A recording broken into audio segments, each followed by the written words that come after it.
ఇప్పుడు ఆధ్యాత్మిక సమాచారాన్ని వీక్షిద్దాం.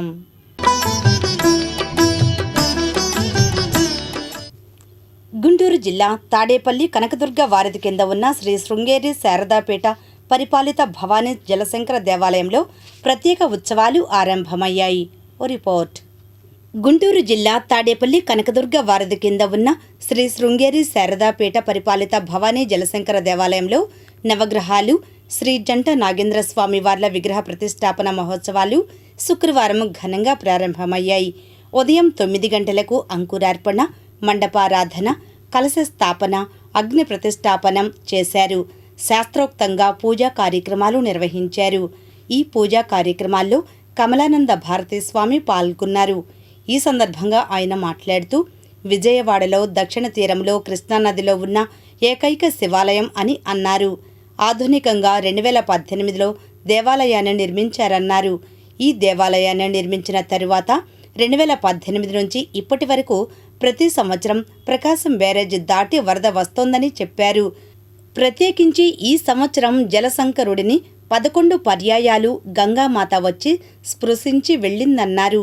ఈ దేవాలయం నిర్మాణం ఆంధ్రప్రదేశ్కి కరువు లేకుండా చేస్తోందని రుజువు చేస్తోందన్నారు.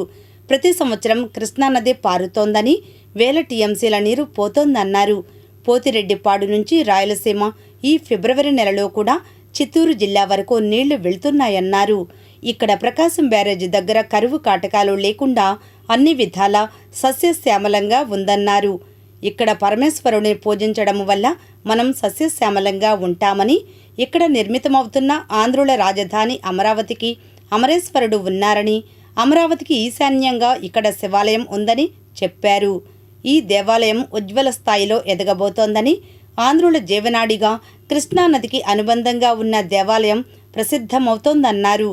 ఈ దేవాలయం వల్ల హిందూ కుటుంబ వ్యవస్థ వృద్ధి చెంది హిందూ సమాజం 10 తరాలు స్థిరంగా ఉండటానికి పరమేశ్వరుడు ఆశీర్వదిస్తాడని చెప్పారు.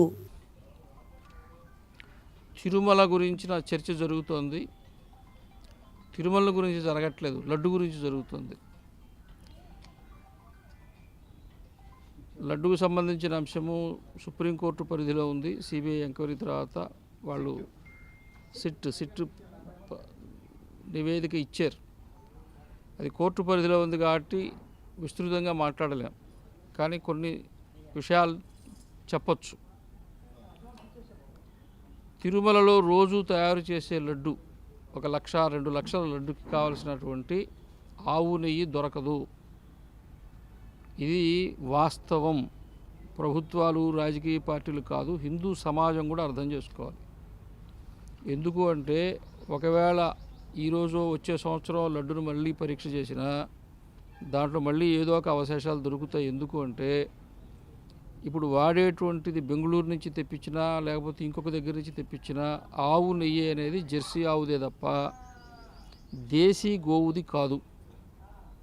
దేశీ గోవులు తిరుమలకు కావలసిన నెయ్యి ఇచ్చేంతటి పాలు ఇవ్వవు. జెర్సీ ఆవులో ఉన్నంత వెన్న శాతం కూడా స్వదేశీ ఆవుల్లో ఉండకపోవచ్చు, తక్కువ ఉంటుంది. కాబట్టి ఉత్తర భారతదేశంలో మనం ఏ దేవాలయానికి పోయినా అక్కడ ప్రసాదము కేవలం చక్కెరతో తయారు చేసినవి, బెల్లంతో తయారు చేసినవి పెడతారు తప్ప ఆవు నెయ్యి వాడరు. 1, 2 కానీ ఉత్తర భారతదేశంలోనే నెయ్యి బాగా తింటారు. ఒక్కొక్క ఇంట్లో 4 కిలోలు 5 కిలోలు తింటారు నెలకి. మార్వాడీలది ఇక్కడ కూడా అంతే తీసుకుంటారు. ఒక్కొక్క ఆవు నెయ్యి 4,000 దాకా ఉంది. స్వదేశీ గోవు ఆవు నెయ్యి 1 కిలో 4,000 రూపాయలు ఉంది బయట. మనకు 400కి 500కి ఎలా వస్తుంది? సాధ్యం కాదు. స్వదేశీ గోవు నెయ్యి అంత దొరకదు. కాబట్టి ఈ లడ్డు పరిష్కారానికి, సమస్యకి పరిష్కారానికి ఏంటంటే, అసలు మనం భక్తులు ఎవరం పోతున్నామో మన ఇంటికి చుట్టుపక్కల వాళ్ళకి ప్రసాదం పంచడానికి ఒక్క లడ్డు తెచ్చుకునే క్రమశిక్షణ మనం పాటించాలి. గంపలు తెచ్చి ఫ్రిడ్జ్ల మీద పెట్టి, టీవీల మీద పెట్టి, ఎండబెట్టి ఆ తర్వాత కాకులకు పెట్టేది కాదు ప్రసాదం. కాబట్టి వాస్తవికంగా ఆలోచించి సమాజం మనం మారాలి. వాళ్ళు తిట్టుకునేవి రాజకీయ పార్టీలు, వాటి జోలికి నేను పోవట్లే. ఎందుకంటే వాళ్ళ ఓపిక నాకు లేదు.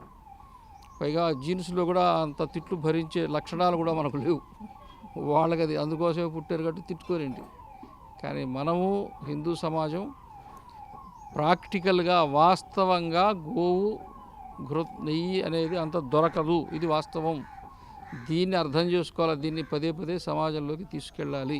ఇది నా అభిప్రాయం. 2, 3 దేవాలయాలకి భక్తులు రావాలి అంటే హిందూ సమాజంలో మార్పు రావాలా. అన్ని దేవాలయాలకి భక్తులు రావట్లే. అందరూ ఒక దేవాలయానికే పోతారు. వాళ్ళ వీధిలో ఉండే దేవాలయాన్ని పట్టించుకోరు. కాబట్టి ప్రతి హిందూ కుటుంబము ఏదో ఒక దేవాలయంతో సంబంధము కలిగి ఉండాలి. అలాగే వారానికి ఒక్కసారి హిందూ కుటుంబ సభ్యులు అందరూ కలిసి దేవాలయానికి వెళ్ళాలి, ఒక్కళ్ళే కాదు. అలా దేవాలయాలకి వెళ్ళేటువంటి అలవాటు మనం చేసుకోవాలి. దేవాలయంలో ఉండే దేవీ దేవతలు వాళ్ళ యొక్క అనుగ్రహము మీ వైయక్తికమైన జీవితంలో, లౌకికమైన లంపటంలో మీకు ఉండేటువంటి సమస్యల్ని, కష్టాలని తొలగించేటువంటి శక్తి మన దేవాలయంలో ఉండే దేవీ దేవతలకు ఉంది. మనం దేవాలయాలకు పోకుండా మా కష్టాలు తీరలేదు, మా కోరికలు నెరవేరలేదని ఆదివారం ఎక్కడో గుడిసెలోకి దూరొద్దు.